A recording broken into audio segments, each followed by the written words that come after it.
Moi, j'en suis arrivée au stade où je ne supportais plus mes enfants du tout. C'est là que je me suis dit: «Il y a un stud quoi, il y a un problème, ça ne va plus, quoi».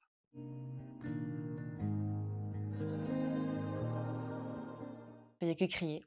Donc c'était ni bien pour moi, ni bien pour, mes enfants, ni bien pour mon mari. Donc là, même mon mari, il s'est dit, «Là, ça va pas, quoi».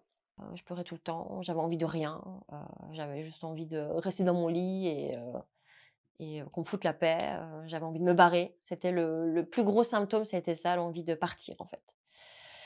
Pas d'abandonner ma famille, mais de me retrouver moi en tant que femme. J'ai un jour, j'ai passé une nuit horrible et au matin, je me suis levée, j'ai, demandé à mon mari, quand même, je lui en ai quand même parlé avant de me barrer, comme ça.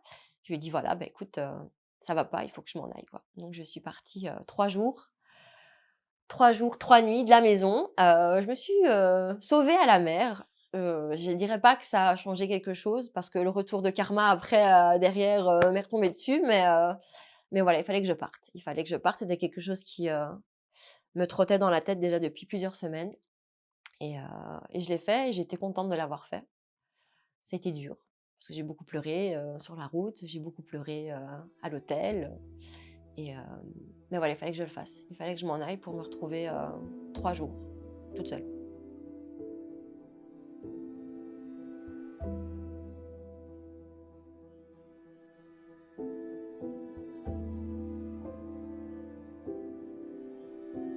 C'est bien d'en parler et de pousser plus de mamans, pousser plus de gens à le faire, à parler des choses qui ne vont pas, parce qu'il ne faut pas que ça reste tabou. Et la deuxième grossesse a été quand même très, très dure. La maternité, nickel, et puis, bah, un retour à la maison, bah, j'ai appréhendé, c'est sûr, et bon, au début, ça s'est plutôt bien passé. Les débuts, ben, le bébé, il est souvent accroché à sa maman, donc ça, on comprend, cododo, l'allaitement, bien, et puis, ben, les mauvaises nuits s'enchaînent et s'enchaînent et s'enchaînent et s'enchaînent et s'enchaînent encore et puis, bah, voilà, pétage de câble, quoi.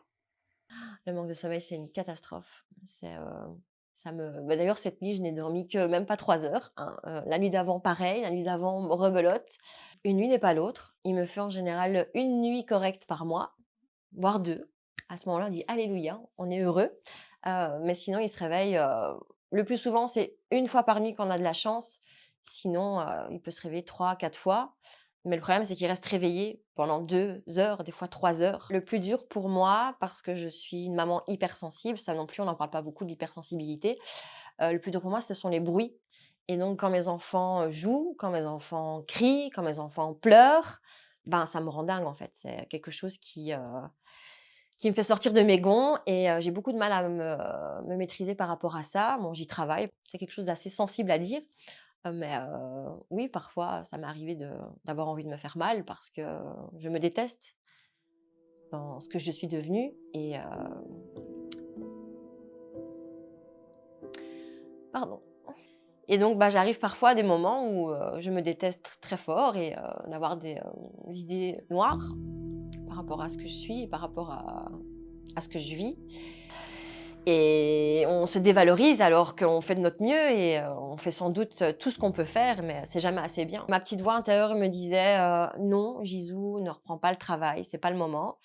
Et puis il y a la raison qui parle et qui dit, «Ben si, il faut que tu reprennes le travail parce que, il faut que tu fasses rentrer de l'argent chez toi, il faut que tu puisses vivre, il faut que tu puisses manger, et puis, ben, qu'est-ce qu'on va penser, de moi si je reprends pas le travail?» Et voilà. Donc dès le matin, j'étais énervée, dès le matin, j'avais envie de pleurer, et puis le grand de 3 ans, comme j'étais énervée, beh, il voulait pas s'habiller, il voulait pas déjeuner, il voulait rien faire, donc c'était, la bagarre. Puis, j'avais la route, les bouchons, j'avais pas envie d'aller travailler parce que j'étais fatiguée et je savais bien que j'allais être de nouveau stressée au travail, et puis voilà, pleurer au travail plusieurs fois, et rentrer, aller rechercher les enfants et de nouveau les bouchons, et rentrer, le souper est pas prêt, donc il fallait faire à manger, et puis voilà, ça s'arrête pas, en fait.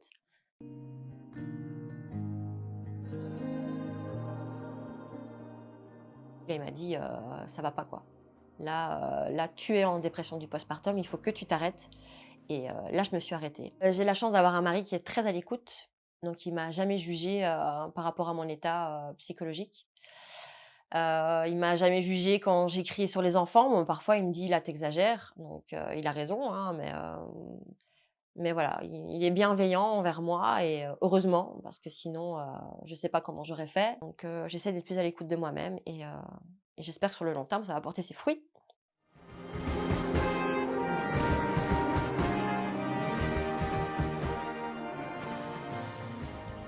J'aurais voulu, au moment où j'étais vraiment pas bien, de me dire: «Ouf, ça va, je sais que samedi ou un autre jour, je vais aller à mon groupe de parole, je vais retrouver d'autres mamans et on va pouvoir parler, librement. Je vais pouvoir, me sentir moins seule» et comme, j'ai fait de mes petites recherches sur internet, j'en avais pas trouvé et donc je me suis dit: «Ben, comme ça n'existe pas dans ma région ou dans d'autres régions, sur lesquelles j'ai envie d'agir, ben, je vais le faire moi» et donc je me suis lancée, même si au fond je suis pas totalement guérie, mais je le fais parce qu'il y a d'autres mamans qui sont dans le même état que moi et j'ai vraiment envie de les aider. Ça s'est vraiment passé comme je l'avais espéré, en fait. Donc et les mamans qui étaient venues étaient super contentes. Ça leur a fait beaucoup de bien. J'ai eu des retours après. Elles m'ont fait des petits messages en me disant qu'elles avaient beaucoup apprécié. C'est vraiment boostant et je me dis que je suis sur la bonne voie, quoi. Et comme mon psychologue l'a dit, je suis une éveilleuse de conscience et je suis là pour aider les mamans et cette dépression m'a fait comprendre que, c'est ça ma voie, en fait et que ma voie, c'est d'aider les mamans. Et les femmes, hein, pas que les mamans, mais d'aider les femmes aussi, à être bien dans leur peau, à être bien dans leur tête, mais surtout aider les mamans à passer tous ces moments difficiles et que ce soit, quand on essaie d'avoir un enfant, quand on est enceinte et quand l'enfant est là. Il y a plein d'étapes dans la vie qui sont dures et que les mamans ne sont pas au courant, en fait, parce qu'on ne le dit pas et je suis là pour ça et je sais que je suis là pour ça.